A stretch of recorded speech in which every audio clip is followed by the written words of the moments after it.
এইখন হৈছে এডিআৰই পৰীক্ষাৰ কুৱেশ্যন পেপাৰ বহুত আশা কৰিছিলোঁ পৰীক্ষাটো দি উঠি ৰিজাল্টটো ভাল হ'ব বুলি বাট ভবামতে ৰিজাল্ট নহ'ল আৰু তেনেকুৱা বহুতে আছে যিসকলে বহুত আশা কৰিছিল পৰীক্ষাটোক লৈ তেওঁলোকে বহুত সপোন দেখিছিল যে তেওঁলোকৰ ৰিজাল্টটো ভাল হ'ব ভাল ৰিজাল্ট এটা হ'ব তেওঁলোকৰ কিন্তু বিচৰা মতে তেওঁলোকৰ ৰিজাল্টটো নাপালে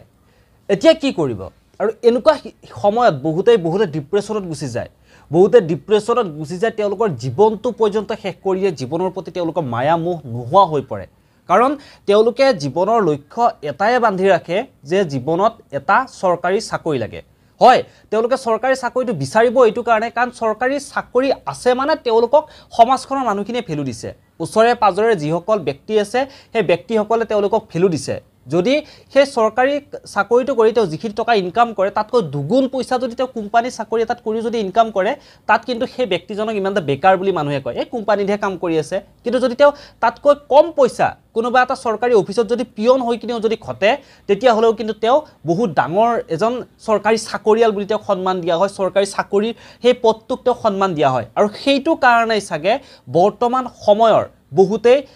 এটা চৰকাৰী চাকৰিৰ পিছত দৌৰি ফুৰে এটা চৰকাৰী চাকৰিৰ পিছত দৌৰি তেওঁলোকৰ বয়সবোৰ তেওঁলোকে পাৰ কৰি দিয়ে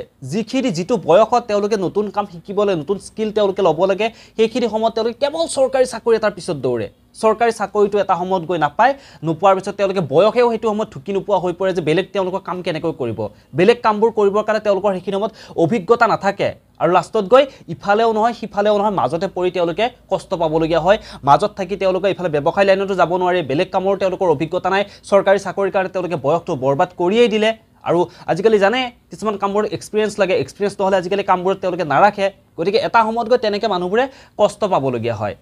মই এটা কথা বুজি নাপাওঁ মানুহ ইমান বয়সলৈকে চৰকাৰী চাকৰিৰ পিছতে কিয় দৌৰি থাকে বহুতো দেখা পাওঁ যেতিয়ালৈকে আপোনালোকে যদি ভাবে চৰকাৰী চাকৰি এটা কৰাৰ সকলো ইচ্ছা থাকে চৰকাৰী চাকৰি এটা পালে মানে বহুতে ভাবে যে জীৱনটো লাইফটো এটা সিকিউৰ থাকে কাৰণ এটা নিৰ্ধাৰিত পইচা প্ৰত্যেক মাহে পাব সেই নিৰ্ধাৰিত পইচাৰে জীৱনটো আপুনি চলাই নিব পাৰিব তাৰ লগতে আপুনি চৰকাৰী চাকৰিৰ কাৰণে প্ৰস্তুতি চলাই থাকক চৰকাৰী চাকৰিৰ কাৰণে আপুনি পঢ়ি থাকক যিমান পাৰে আপুনি কষ্ট কৰক তাৰ লগতে কিন্তু আপুনি যেতি আপোনাৰ বয়স আছে সেই বয়স থকা সময়খিনিতে আপুনি বেলেগ কামবোৰৰ কাৰণেও চেষ্টা কৰক যদি আপোনাৰ নিজৰ তাত কিবা প্ৰতিভা আছে সেই প্ৰতিভাৰে আপুনি আপোনাৰ নিজৰ প্ৰতিভাবোৰ উলিয়াই আনি সেই প্ৰতিভাৰ জৰিয়তে আপুনি ৰাইজৰ মাজত থাকিবৰ কাৰণে চেষ্টা কৰক ৰাইজৰ বিভিন্ন ধৰণৰ আজিকালি কাম আছে সেই কামবোৰ কৰিবৰ কাৰণে চেষ্টা কৰে সেই কামৰ মাজেৰে আপুনি টকা উপাৰ্জন কৰক যদি আপুনি ভাবে যে আপুনি ব্যৱসায় লাইনত যাম সেই বয়সৰ পৰাই যিখিনি সময়ত আপোনাৰ চৰকাৰী চাকৰিৰ কাৰণে আপুনি প্ৰস্তুতি চলাই আছে সেই সময়খিনিতে আপুনি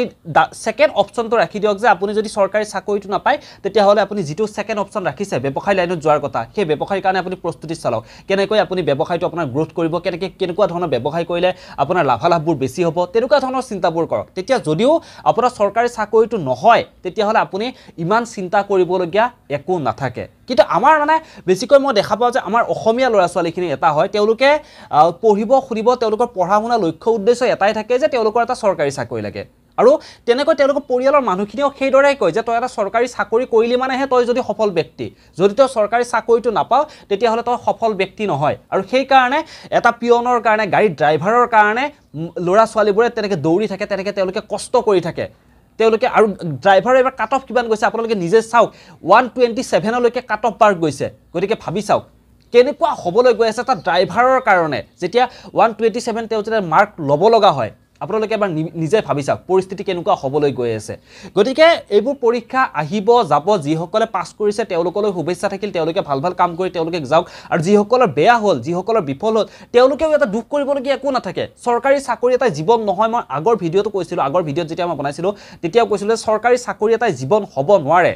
আপুনি আপোনাৰ নিজৰ যি আপোনাৰ মাজত আছে আপুনি যি লাইনতে ভাল পায় সেই লাইনত আপুনি কাম কৰক আগুৱাই যায় সমাজখনে কি ক'ব কোনজন ব্যক্তি আপোনাক হাঁহিব কোনজন ব্যক্তি আপোনাক ঠাট্টা কৰিব এই কথাবোৰত সমলি গুৰুত্ব নিদিব আপুনি কেৱল এনেকুৱা কাম কৰিব যি কামৰ আনৰ অপকাৰ নহয় যি কামৰ আনৰ কোনো ধৰণৰ অপকাৰ নহয় আপুনি সৎ ৰাস্তাত থাকি ভাল কাম কৰি আপুনি জীৱনটো আগুৱাই লৈ যাওক কেৱল টকা পইচাহে মানুহক দৰকাৰ চৰকাৰী চাকৰিটো আপুনি টকা পইচা পাব বা বেলেগ কাম কৰিলেও আপুনি টকা পইচা পাব হয়তো বেলেগ কিবা এটা কাম কৰিলে আপুনি চৰকাৰী চাকৰিটো যি টকা উপাৰ্জন কৰে তাতকৈ দুগুণ পইচা হয়তো আপুনি ইনকাম কৰিব পাৰিব কিন্তু মাইণ্ডছেটবোৰ আমি সলনি কৰিব লাগিব যেতিয়ালৈকে আমাৰ মাইণ্ডছেটত কেৱল চৰকাৰী চাকৰিয়ে জীৱনৰ সফলতা বুলি মানুহে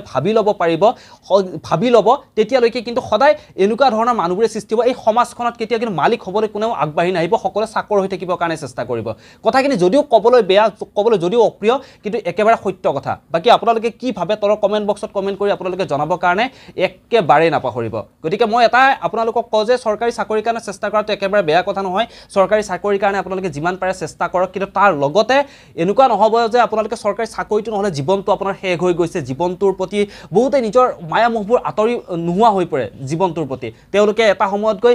নকৰিবলগীয়া কিছুমান কাম কৰি দিয়ে তেওঁলোকে